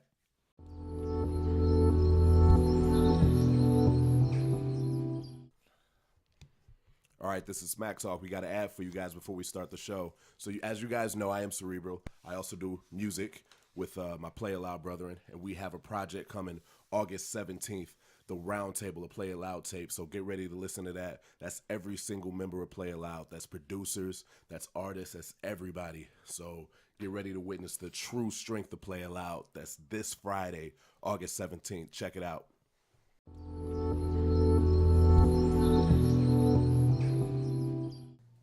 All right, welcome back to Smack Talk. Leave it on the court. Like I said before we went on break, we had some. We reached out. We wanted to see what the fans wanted to talk about, and somebody had actually suggested the NFL's new helmet rule, which is really good because after looking into it, it's really confusing, and I can understand why all of these defensive players are getting really upset at the NFL about this new rule. Joe had something that he wanted to read as far as like the actual definition of what the new helmet rule is. So, Joe, if you wouldn't mind. This is from an August 1st article on NFL.com. According to the fact sheet, the penalties for a violation include a loss of 15 yards or ejection, which includes a set of these standards. 1. Player lowers his helmet to establish a linear body posture prior to initiating and making contact with the helmet. Obstructed path to his opponent, and contact clearly avoidable, and player delivering the blow had other options. Where do we want to start with this? Because this whole thing is confusing. Contact clearly avoidable. We're playing football. Yeah. Do you mean in a sense of trying to take his head off? Because then it says, and the player delivering the blow had other options. Tackle him or let him score. What are the other options? Let him score. I feel like the NFL is making it so hard on defensive players to do their jobs. You're gonna run out of defensive players to pick from. Yeah, because you almost might run out of kids in general to play Little League football, move on to high school, They'll and turn into CFL. go. You know, Scores in the 60s, no defense. Yeah, and to us as a group, that would be almost boring. Kind of. I kind of like seeing good defensive games. Absolutely. I love, like, I remember, what was that game when it was super cold in Minnesota and Seattle, I think, 9-3 or 6-3. Yeah. No, I mean, yeah, that might have been a boring game to a average football fan, but New that was fans more than anything. you know, defensive players. Yeah, it was cold. It was football. Mm-hmm. You got to see hard hits. Right. That's just the way Yeah, it I is. love to see a Hail Mary, but when the time's right, I mean, I don't want to see. You want to see those 2 or 3 really big, meaningful offensive drives. Especially if we're going to sit down and watch a game. Like, if I'm going to make it the Saints are playing the Giants, well, me and him are going to figure out a way to watch that game. You know what I mean? And we're going to want to watch, and we're going to want to have an exciting game. And if the defensive players are getting penalty flags every other tackle, I don't want to watch it. I mean, how do you avoid contact when you're in the air? Can we fly? I mean, what do you? My thing is my thing is when these kids started playing football at a young age, they were playing football. Right. When they got into high school, and then especially when they got into college, they knew what they signed up for. Yes. You know what you're signing up for when you sign a $30 million contract with you're getting $10 million guaranteed. You know what you're signing for. You're signed for potentially being paralyzed, for having CTE, for potentially dying on the field in all reality. Mm-hmm. But and that's what it's been for how long? And all of a sudden they want to change it because people are crying and bitching and moaning. But it's just like when you sign up to go into the military. You sign up potentially, obviously, to get killed. You get CTE in the military. PTSD. PTSD, I'm sorry. Yeah, right. Absolutely. You could be paralyzed. You come back with no limbs. And you're getting a check for nothing. $60,000. Not even. Not even. And that's if you Right. get paid. These guys know what they're doing. Mm-hmm. Now, I would say guys that played in the 50s, 60s, 70s, 80s, maybe even the 90s, they weren't fully aware of the consequences of playing football No. before this. 30 years down But the they road. still know they could be paralyzed on the field. Yeah, That's yeah, been yeah. from day one. Right. But players right now, they know the full spectrum of risks that come with playing football, and I do agree with you. It's like, okay, the players are Enough saying is we enough. want to play football. Yes. Right. So stop handcuffing defensive players. It's not necessary. If these guys want to play and these guys want to make that risk, let them make that risk. Don't play football then. Right. Go play basketball, baseball. You even got some offensive players that are saying, like, all right, this is kind of getting out of hand. I mean, some receivers, are down for it. I mean, it's part of the game. Yeah. Well, some receivers are down for it because it just makes it that it's like you can't do anything to me. Right. I'm going to look like a superstar on the field. Yeah. And that's why you do have the offensive numbers have skyrocketed. Receiving numbers, passing numbers, particularly, are through the roof in the last 10 years. If you guys have not noticed, it's a systematic thing. Look what they did to the NBA with the 3-point.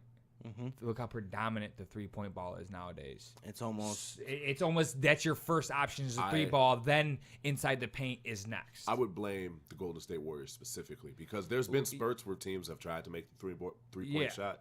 Dominant, but yes, I mean that, and then now look at the NFL. They're systematically making it more exciting. That's what they did with the 3 ball. That's why they first off introduced the 3-point line. Yeah. Not many people know this, that there used to not be a 3-point line in basketball. Yeah, right. None of you young boys don't know this. It was introduced in the 70s or 80s. Yes. Yeah. I believe the 70s. Yeah. 70s. Late 70s. Yeah. So people don't understand that. So people aren't going to understand when, 10 years from now, they're going to be like, you guys used to be able to hit people on defense? You didn't have to just push them over? Right. Like that's what it's gonna eventually turn into, to where you can't. I said it probably 5 years ago when they first instilled the new help, the changing of the tide and the changing of the hits, that you couldn't Right. level them anymore. I said eventually it's gonna be they're gonna be playing flag football. It used to be a segment on ESPN called Jacked Up. You guys remember that? Yes. Like they would highlight the best hits. And Yes. I'm telling you right now, every single one of those hits that made it on Jacked Up would be a flag now. Oh yeah, of course. They might even be ejected from the game. Could yeah. Well, in NCAA, you got targeting, and I mean, targeting is such a broad. It's so broad. subjective. Yeah. How do you? I'm going in to make this play. I'm trying to pop the ball loose. I gotta hit him. So I hit him, and now I'm suspended for the rest of this game and the next game because I tackled him. Yeah. Or they could fall before they could trip. Right. And they don't put that in their head perspective drops, anymore. Right. They don't the put that head in drops perspective anymore. Right. They Absolutely. They blame the my- defense player. He should have changed mid-air Right. to not hit him. Yeah. Like, Right. bro, that's impossible. One of my favorite players growing up was Sean Taylor. Yeah. The rest in peace safety that used to play for the Washington Redskins before he was brutally murdered in his own home. But we're not going to get into that. He was known for his ability to just knock people out. Yeah. Ed Reed, He couldn't play. Lay him out. He couldn't play in the league now. There's no way Sean Taylor can play in the league right now. If he was in his prime And right now, Ray Lewis.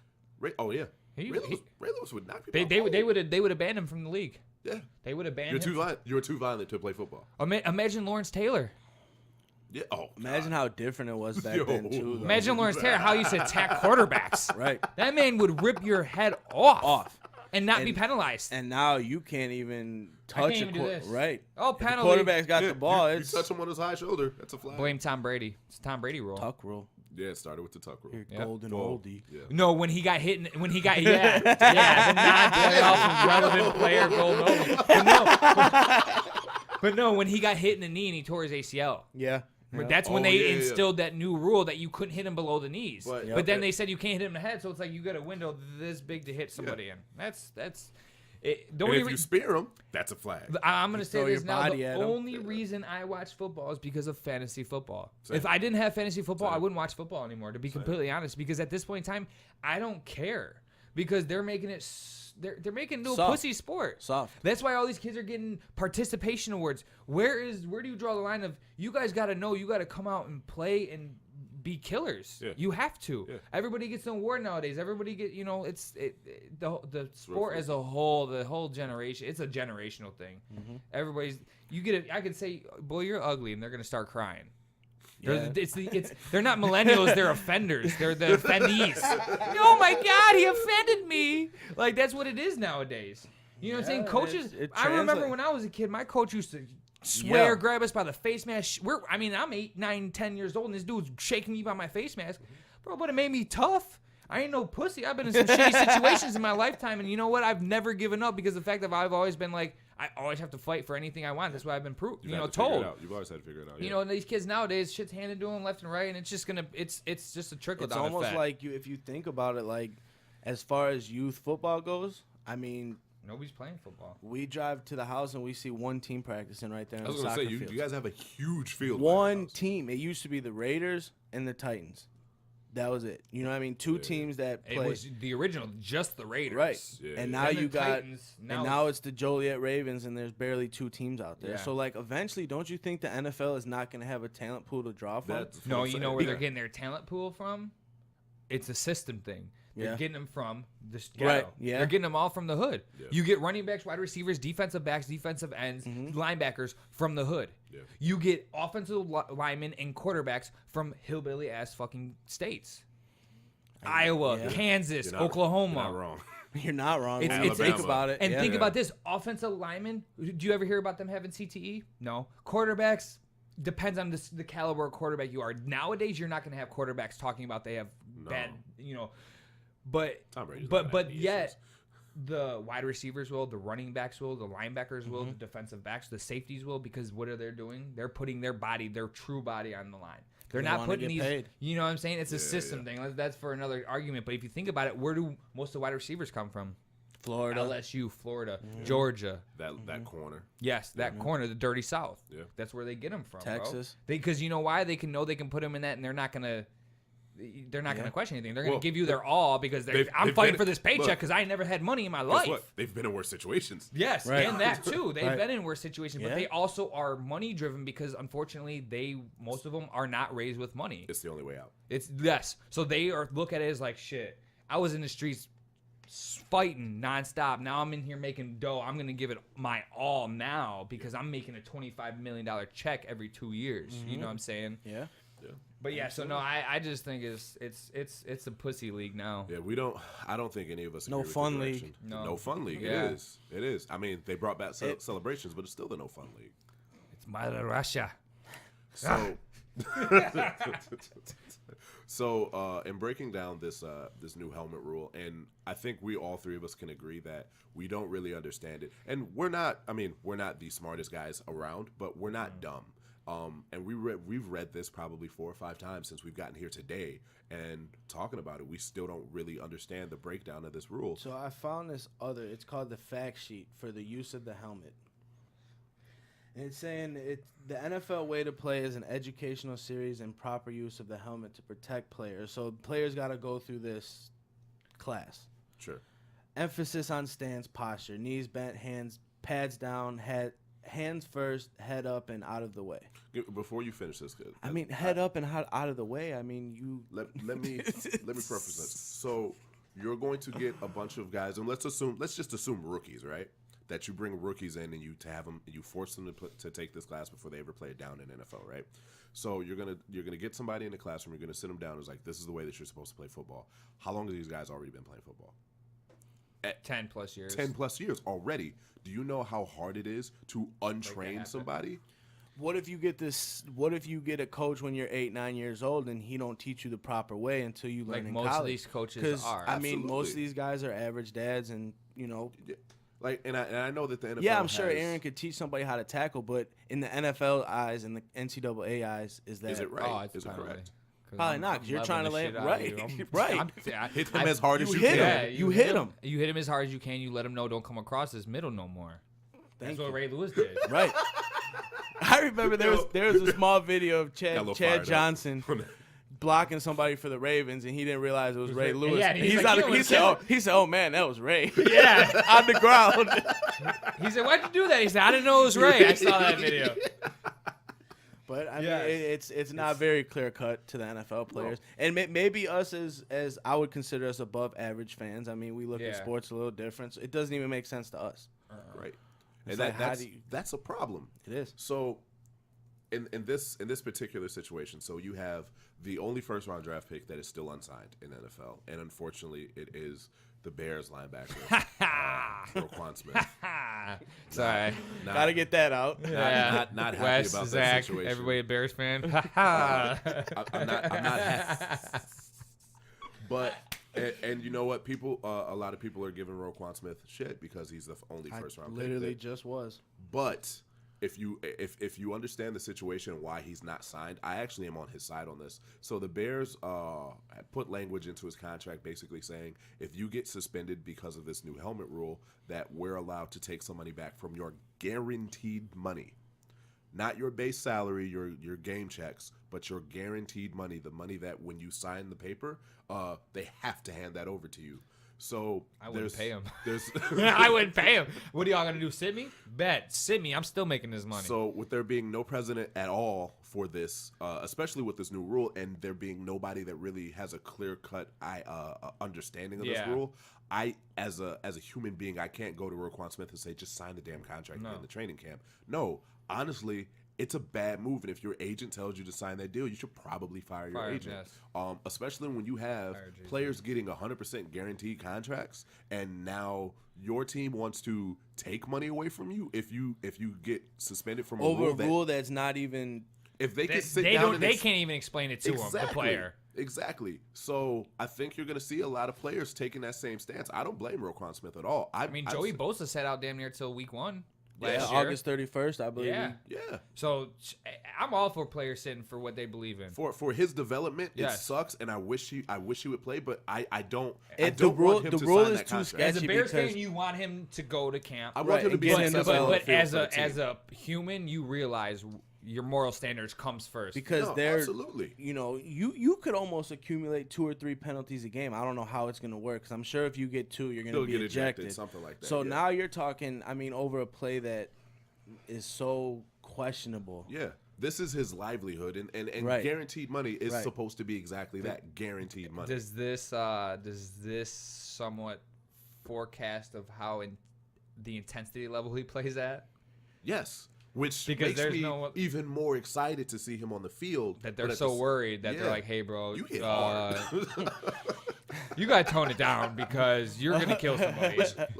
And you never really want to tell a player to tone it down. No, you can't. Not in NFL, right? Especially in the NFL. No, you limit their effectiveness now. So you just kind of got to let him go out there and let whatever happens. It's like, look, be the best player that you can be. And I do fully blame the Bears, who don't have a great reputation as a front office. Ever. No, not at all. Really ever. Poor. Very piss poor. And it's been a change of hands a lot in the last 10 years, and it's still got that same reputation. Still got the Chicago. Oh, the Bears. Well, what are they going to do? Win 5 games. So my message to Roquan Smith is, do what's best for you, but when the time is right, get on the field, play football. He can't sign that contract. Oh no, 100% agree. He can't. If the Bears don't budge, don't sign the contract. And I mean that. He can't sit out, and he can't sit out, and the Bears need to sign him. So you got to figure it out. Somebody's going to have to break, and I think it's going to be the Bears. It's going to have to for their future and everything at stake. With how do you look as a franchise that you guys still have not signed your? Yes, you still have not signed your draft. Would they draft 8? And you didn't sign. It's not like they drafted the last pick, right? To where it's like But no, he's supposed to be rebuild of not rebuild that be inserted into that defense, which is they're a good defense. I'll give them that. They're top 10. They project him to be in that lineage of the Bears linebackers. One just got inducted into the Hall of Fame. That's how good they project Roquan. But they paid him. They paid him, and they didn't say, "Hey, if you get a penalty, you got to give us back that guaranteed money." Exactly. So I don't blame him. I hope. Rules were a little different when Urlacher got signed. I hope Urlacher goes there. Rules were different. Yeah, definitely. But it's still you still had penalty in the sense of it just wasn't as magnified. No, but I'd be like from a players union standing, I would tell Roquan Smith not to sign it. No, I would. Look, because you're opening the doors for other people to be subject for other teams to do that, right? Set a standard. Yeah, set a standard and say, hell no, we won't go. I wouldn't do it as him as a person. I'd be like, if you guys are going to take away my playmaking ability by making me have to pay that back, then you guys drafted the wrong player. And then if he does sign it, now he's got to play. He's going to be walking on eggshells. Right. He's not going to produce. He's not going to be effective. He might not have 100 tackles. He might only have 80 tackles. And then you know what? Then what happens next is they're going to say, well, he's not as good as we thought. You're not performing, so now let's. Then that's how you get cut. And then that's when he goes to a team like that. He's going to say, hey, play your game, and then he kills it, and then the Bears are like, damn it, we let another one go. That's how typical Chicago shit. You end up on the Patriots that way. Yeah, you're right. So we're going to do a quick little transition here. So talking about defensive players and contracts. Another thing that was brought up is because Aaron Donald is holding out for a new contract. He wants to be the highest paid defensive player in the league. And it was brought up. It was like, why are defensive players so underpaid compared to offensive players? And AK actually did a lot of research, and he found out that actually is not the case. It's actually very far from the truth. Yeah. And to be completely honest, before I looked up the stats, I figured, they're probably paid somewhat decent. But then when I went through the contracts, and it's the funny thing is most of the highest paid players are all defensive linemen. As they should be, honestly. You got Von Miller, $19 million a year with a $42 million guarantee. Ezekiel Ansif, 17 mil a year, 17 mil guaranteed. Another one that stands out, Oliver Vernon, 17 mil a year, 40 million guaranteed. I mean, and you got J.J. Watt. He's not even the highest paid player, defensive player. He's got 16 mil a year, 31 mil guaranteed. So he's got a high guaranteed. But I mean, you look at this and they're just not out there like that. Yeah. It's just like we talked about before. Everybody highlights the offense. Nobody highlights defense anymore. Obviously, they're trying to put defense in the back corner that nobody ever looks in, that's got all the shit piled up to the ceiling because they don't want to look at it anymore. That's basically what they're doing to the defense. So you're looking at these contracts. The only one that people might know is obviously Josh Norman, 15 mil a year, 50 million guaranteed. But let me read this off to you now and tell me who this player might potentially even be, because you would never guess. 14 mil a year, 45 million guaranteed, defensive back. You would think that's Josh Norman or, Jalen Ramsey. Yeah. But it's Tremaine Johnson. You know who he plays for? The Jets. Oh, okay. The Jets. Okay. Yeah. 14 mil a year, 45 million guaranteed. As a cornerback that nobody really knows about, but that's the reason that his contract was never out there like that, because of, unfortunately, the way that the NFL promotes their defensive players. I mean, just like in the NBA, they don't promote solid defensive guards or defensive big men. If you can't score, they don't care. They don't care about you, even though you could be the best defender in the league. But if you can't give them 20 points a game, they're not making you known out there. And there's only one defensive player that the NFL really promotes, and it's J.J. Watt. And I think I hate to say it, but because he's white. He is. He's marketable. He's got that good American boy look. Yes, he's marketable. He's not, you're not going, look at Jadeveon Clowney. They don't market him at all because the boy can hardly speak. He went to South Carolina, goddammit. But and unfortunately, that's what it is. They don't project any black defensive players like that. Right. That's why Jalen Ramsey, that's why I don't even care when he is so loudmouth, because I'm like, that's the only way he's going to get any kind of spotlight. First off, he's playing in Jacksonville. Which no one cares about. Yes. And then on top of that, you're a cornerback that is shut down, and you're not in the headlines for a crazy interception rate because they don't throw it to you. Yeah. Right. First off, they can't even get the ball off because that front four is attacking so good that's why it makes them makes the quarterback so great, because they can't even get. And then when the balls do come to them, it's a chuck ball. Hopefully you get it, and it's 50-50 ball. From the cornerback position, you become, the longer you have to hold a receiver, the less effective you become. Yes. So when you only got to hold a receiver for 4 seconds tops, you can be a stud. Yeah, because he's got into his route yet, damn near. Yeah, he can't build a separation. No. So no. Yeah, so no, we that was definitely a good topic, because I honestly thought it was going to be a lot worse than what it is. Mm-hmm. Right. And when I pulled up the stats, I was looking this morning, and Joe came downstairs. I'm like, dude, there's really no argument for it at this point in time, But what we will say is that, and you mentioned this, defensive linemen are the cream of the crop as far as those contracts go. Yeah. And when you really think about it, especially How important they are. If the quarterback is going to be the highest paid player and the offense is going to run through them, you would want to pay the players that have the best chance of affecting the quarterback's ability to affect the game. Yeah. Defensive linemen are that. And then, middle linebacker. Well, and a lot of these are like DN linebackers. They run that scheme. You know what I'm saying? Von Miller, Ezekiel is one of them. Justin Houston, Chandler Jones. They can all, and DeMarcus Lawrence from those Dallas. edge linebackers. Yes, they can either run the linebacker or the stand up DN. What do they call him? A stand up DN basically is what they pretty much consider him. What they call him. And it's crazy because the top 10 were all defensive linemen / outside linebackers. Blitzing linebackers. Yeah. And then the closest defensive back was 12, and that was Josh Norman. Yeah. And then if you're going true interior linebackers, it was like 15, 16, 17th down there. It was, so it's all D linemen that are getting these huge contracts, and therein lies why you don't know about it, because they're not flashy players. No. Fletcher Cox is on here.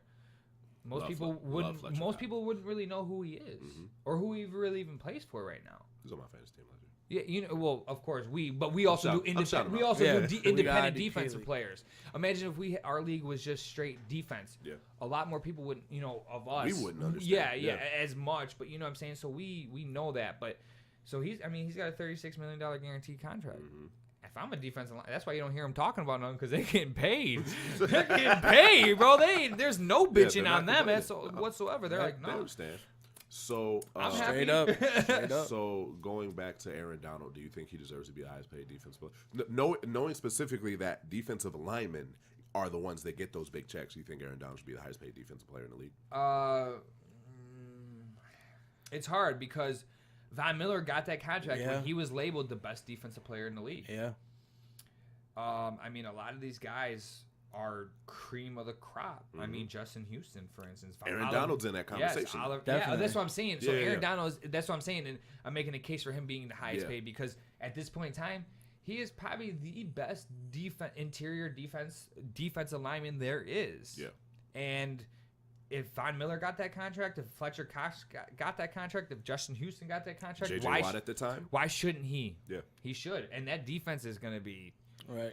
I mean, with Sue next to him, who are you going to double team? His job is going to be so much easier next year. So even regardless if you sign him to that deal or not, which I don't think he's going to play if they don't sign him. No, I think he's willing to sit out the entire year. I will too. I don't care. I'll sit out. It's not worth risking the injury. No, right? But if he does come back and he does play, he's going to have a phenomenal year just because you can't double team him. Well, that and then you think about this. They're like I said, who are their cornerbacks now? Marcus Peters and Talib. Yeah. So you got them two shutdown corners, both shutdown corners, and then you're not giving the quarterback any time to throw. Aaron Donald's stats might not be that great in the sense of like sacks and stuff like that. Because that's because they're going to sling. They're going to get rid of that ball. They're going to do a 3-step drop and get rid of that ball. So it might reflect better on the cornerbacks than them. Unfortunately, the good teams are going to get the ball out quick. Well, yes, there are quarterbacks that have it in their head they can't get the ball out in less than 5 seconds. They just can't. There's some. Yes, and they're going to get eaten alive. What's going to happen is you're going to have that. You know, there are going to be teams that are going to get rid of the ball quick. You're going to have your Aaron Rodgers, your Drew Breeses, those guys. They do that. Yeah. But he's also going to be competing to get into the quarterback for Ndamukong Suh, who is still not a slouch. Bro, no, he had a good year in Miami last year. He just went to Miami. Yeah. Right. And people don't like to even get the thought of – they don't even want the taste of Suh in their mouth. Right. Because how dirty he is. And I think a lot of people stay away from 90% of his dirty players are against Jay Cutler, to be fair. Which I don't blame him because I want to beat the shit out of him. And Aaron Rodgers. Didn't he step on Aaron Rodgers? He might have. Yeah, he did. But you know what? But see, I love that intensity about him, and that's why I love him, and that's why I feel he goes under the radar a little bit because he's not a people person. Wait. He came to press conference. I didn't do that. Yeah. I just stepped out. I was stepping over him. No, you literally stomped on him. Like you were stomped the yard, boy. You were doing a dance move. Guys, that wasn't me. You know? But he's not a people person, so people forgot about him easy. And plus, he went to Miami, which they were irrelevant last year without Tannehill especially. But you put him in a relevant scheme like this, and the man might produce double-digit sack numbers. Good. If you get 10 out of your defensive tackle, I will take that. Legit. Because there's some DNs that don't even get 10 tackles or 10 sacks. I mean, you got two guys that are capable of putting up those numbers. Yeah. But Aaron Donald, I mean, you got to pay him. You really do. You can't have him not play. At the moment he's played for your team, he has been the best defensive player from day one. And I know in St. Louis. He's a big part of that. He's very upset because of the fact that they paid they're going to pay Brandon Cooks. They've been paying out money to everybody. Yes, except him. Yeah. And same thing with Khalil Mack too. Yeah. He might be on the move. I was reading Packers. Because he's very upset. That's another reason that people are not getting paid. And look what you're doing to your defensive players. Khalil Mack's the best defensive player on that team, and he wants to leave because they saw you brought in John Gruden for what? 10 years, $100 million. $100 million, $100 million. And then and then people don't know this either. They brought in Doug Martin for a big contract too. Doug Martin, really? Right. Doug Martin hadn't had a good season since his sophomore year. Right. Really, Doug Martin? So you're telling me Doug Martin's more important than me, Khalil Mack? No, I'm done. So there goes, point. You know what I'm saying? Right. The same thing with him. Right. They paid Sue a little bit of money, but they paid Talib and they paid Peters to come there. It's like, well, where's me? I'm the man that's been here. I've already done it for you. Yes. I've not done it for anybody else. I've done it for you. Yes. I'm not year coming in and year out. I'm not coming seeing, now they're a better team. Let me go to St. Louis. No, I was here. Yeah. Pay me. Mm-hmm. So I mean, if he don't, I had to deal with Jeff Fisher. I like Jeff Fisher, but yeah, he had to deal with Jeff Fisher. He had to deal with the Rams when Tavon Austin was their best offensive weapon. Oh God, D-Mob. Yeah, you don't know D-Mob drafted him religiously. All right. So there's one more. There's a little spicy thing that I want to talk about. We had Cam Newton versus Kalvin Benjamin. So those that don't know, Kalvin Benjamin, formerly a wide receiver of the Carolina Panthers, now the Buffalo Bills. He had made a statement basically saying, "Who knows, where my numbers would look, what my numbers would look like if I'd been drafted by a better team." And you said it like nicely. Yeah. He said it, a better accurate quarterback. Right. Like Aaron Rodgers or Tom Brady. He listed a few quarterbacks that he was talking about, but the audacity. Look, when the Panthers went to the Super Bowl and Cam Newton was the MVP, where was Kalvin Benjamin? AK, do you remember? Nowhere. He tore his ACL. Yeah. He didn't play a single down that year. He was nowhere. So guess what? The Panthers were better without you. Yes. He is a very mediocre receiver. I would say it. After somebody asked Kalvin Benjamin about what the whole situation with Cam. He said, "Wait. The confrontation." Yes. Okay. Before you get that, let's get to what happened. So they are. I don't know if it was like a joint practice or it was a preseason game. I think it was a preseason game. So Cam Newton, everybody's out on the field warming up, and Cam Newton walks up to Kalvin Benjamin, and he's, hands behind his back, smiling like he normally does, completely non-confrontational. Is trying to have a conversation with Kalvin Benjamin, who's having a talk with somebody. I don't even know who the other guy was. Relevant. So they start talking, and Kalvin Benjamin is completely ignoring Cam Newton. He's walking away from him. He's not paying attention. So the other dude's like trying to play mediator. Cam Newton puts his hands out, and he shooes him away. Yeah. It's like this has nothing to do with you. Go away. Like I said, you're irrelevant. So then, the smile starts to dim a little bit on Cam's face, and he starts to talk a little bit more aggressively. And Kalvin just keeps walking away from him. If you're going to talk that smoke, you better say it to my face, he didn't want them hands. Cam would have gave him them hands. Boy, you know who I am. Look, Cam Newton is 6'6", 280, built like a linebacker. Kalvin Benjamin is big small. Too. He's a big boy too. Yeah. But if there's a quarterback you won't talk shit to, Cam Newton might be on the bottom of that list. You just don't do that. No, like you could say, hey, if I went to a New England with a better system, I might have been better. It was directly at Cam. He directly at Cam. I don't even think you make the statement, in all honesty, because you open the door for people being able to say, well, wait a minute. It's not like Cam Newton is a slouch. It's not like you're saying it was Tom Savage.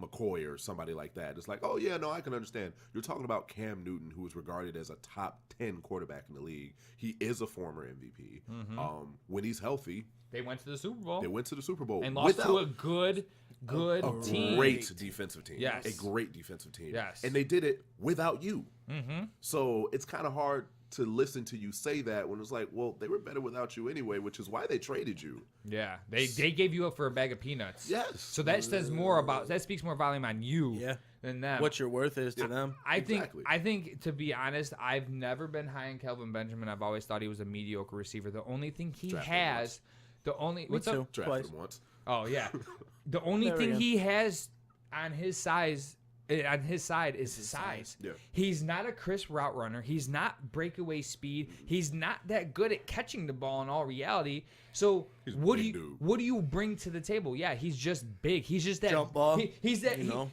dude that you have on your basketball team that's just big, so you can just grab rebounds. Yeah. That's all he's there for. And he's not. He went to Buffalo. They didn't even send you anywhere good. They traded you for nothing. To have Devin Funchess be their number one wide receiver, which he's another just a big guy that's not a good wide receiver, but they basically replaced you with your same style, same everything, little brother. They said, "Be gone, big bro. That's Go." less trouble. Yes, that just keeps his mouth shut and likes Cam. So what did Kalvin Benjamin say after the altercation? All right, so after the game, which the Panthers won 28-23, Kalvin Benjamin posted a video on Instagram to compliment his quarterback, Nathan Peterman, on his impressive accuracy. Shit. Jesus Christ. Benjamin. I forgot that, dude. I'm sorry, Joe. Swelly Peterman. But the man threw 5 interceptions his first game he ever played. And you're saying a better accuracy He threw 5 interceptions in the first half. Yes, the first half. Jesus Christ, I stand corrected, Zach. Yep. Thank you. First He half. said, And then they sat him. Benjamin caught 4 passes for 59 yards and a touchdown. So that's, I guess. In a preseason game, that's actually really good. And somebody asked him about it. What Benjamin was asked what Newton said, but the receiver wasn't in the mood to talk about it. He responds, "I don't know. I wasn't even trying to listen. Moving on from it. I'm just moving on from it." So he posted that, and then that's what he said after. You can't run away from the smoke when you started it. You can't. No. You can't. You started it. You started the smack talk. No. You got to take it. Bro, Buffalo may have 4 wins this year. Carolina could potentially have 10 this year. They traded away their best player. And their second best player has got some legal issues up the ass right now. Yeah. So it's like, bro, you really he's trying to bring attention to himself because he knows he's in somewhere where he's not going to get any attention. Yep. He's not going to get any stats this year. He maybe get 700 yards this year. Right. 700. If he does, that's honestly with Nathan Peterman as your quarterback. That would be great in his situation. Yeah, but how do you argue that as you were anything good? Right. You're an irrelevant. You're a Des Bryant. You become irrelevant. Legit. And you only had 1 year of relevancy in all reality. DeAndre Hopkins gets 1,000 yards with shit quarterbacks. With Tom Savage. Huh. Tom Savage. Who's Tom Savage? He was my neighbor last year. He's a plumber. He's a plumber. So you're telling me that you led the league in touchdowns last year with a terrible quarterback, and this dude had a Cam Newton, and he's still, like I said, he's not a good route runner. You play that video, and you look at his routes, and he's terrible. He's not smart. Clearly, he's not smart. Clearly, because he was okay with the trade to go into Buffalo, and now is trying to say that he is in a better system at Buffalo. Yeah. Clearly, you're retarded. Let's be honest. So where'd you go to school at? Nobody wants to go to Buffalo. Yeah, nobody does. And in all reality, that just shows you that nobody wants Kalvin Benjamin. Nope. Buffalo took you.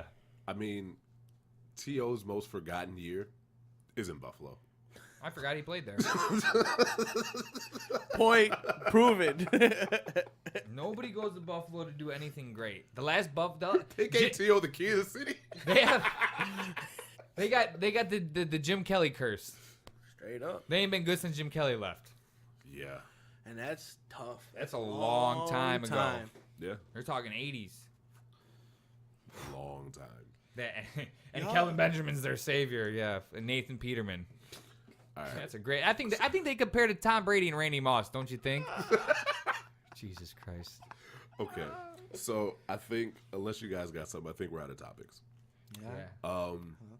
Leave it on the court player of the week. Do we have player I of the do. week? You do? Yeah. Right. You make fun of me for not being prepared. I honestly don't have one. I've not watched anything. So Joe, you can go ahead. I'm going with Tiger Woods. Okay. All right.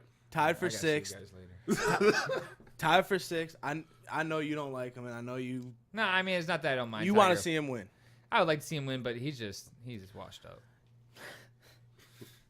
He's washed up. Go ahead, Joe. Yeah, go ahead, Joseph. He shot 2 rounds of 66, which par is 70, so that's 4 birdies around for the last 2 rounds. The way he played yesterday moved himself into tied for 6 for today. So I mean, from what? He started the tournament after the first round at 49th. He went from 49th to 16th. Now he's tied for 6th. Plus 6? 40th? His first round he was even, so he's okay. Yeah, so he's right on schedule. So he's I think he's gonna find himself maybe third. It's gonna be tough. The guy that's leading right now already won a major this year, Brooks Koepka. So if he wins 2 majors this year, this might solidify him as one of the top tier golfers right now. He's 4 back of the lead right now. His tee time is like 1:30. Yep, he's got prime time. Ooh, prime of course, time. It's Tiger. Yep. Yeah, like we said, we haven't really been watching. It's kind of just been baseball. I mean, really, that's about I it. honestly haven't been following because, like I said, it's Boston or nothing. It's Boston Honorable mention, you could throw Mookie in there for the cycle. I watched 2 Cubs games this week. One game, they beat the Royals. In the other game, it was an embarrassment. So I kind of chilled out after that. Yeah, baseball is kind of. I feel that it's at that point where it's like, all right, everybody's got the fantasy itch and football itch. Like, all right, football, everything's about to start coming. Baseball, and I'm not giving player of the week to preseason football. It's just not happening. Yeah. I refuse. No, not at all. So yeah, no, pretty much. So we may come up with some players of the weeks in the next handful of weeks, but we're going to be focusing on gearing up for football. Yep. It's gonna be. Yeah. Any fantasy questions you guys have, comment somewhere, leave them somewhere so we can answer them if you guys have them. Who you guys think we're gonna, if you guys have a player that you guys are high on and want our opinion or anything like that, please let us know about fantasy because we sure love talking fantasy. We do. Second that. More so than we should. And also, if you're watching the YouTube video, let us know what you guys think of the new setup. Jesse wasn't here today, so I know we probably weren't as crisp as we usually are with the stats, but we got a new system. Speak for yourself. AK was actually really crisp with the stats, and I'm very impressed. I thank you for coming so crisp today. Yeah. But we'll have the final touches on the new setup next week, hopefully, and we'll see how it goes. Thank you for the support that you guys have given us. Thank you guys for participating and commenting and giving you guys ideas for topics for us to talk about. They're actually really good topics, and I thank the people that took the time out to do that. Sean Quintos. Yeah. Chubbs. Yep. Pat Shively, old school. Haven't Pat talked to Pat in a Shively? while. Oh! Yep. So there's your guys' shout outs. One more thing, I'm gonna promote this one more time. Play It Loud's group project, the Roundtable, a Play It Loud tape is coming out this Friday, August 17th. So give that a listen. That's going to be available on all streaming services. You're about to witness the true strength of Play It Loud. Damn It Donnie, CRH Productions, Chris Lee, myself Cerebral, LC, JP, D-Mob, Remy the writer, Nicole G. Everybody's got something on this project, and everybody took turns highlighting different songs and stuff like that. So August 17th, let me know what you guys think of it. I'll probably be promoting some songs off of that next week, just because. So this has been another episode of Smack Talk. Leave it on the court. Thank you guys. Deuces.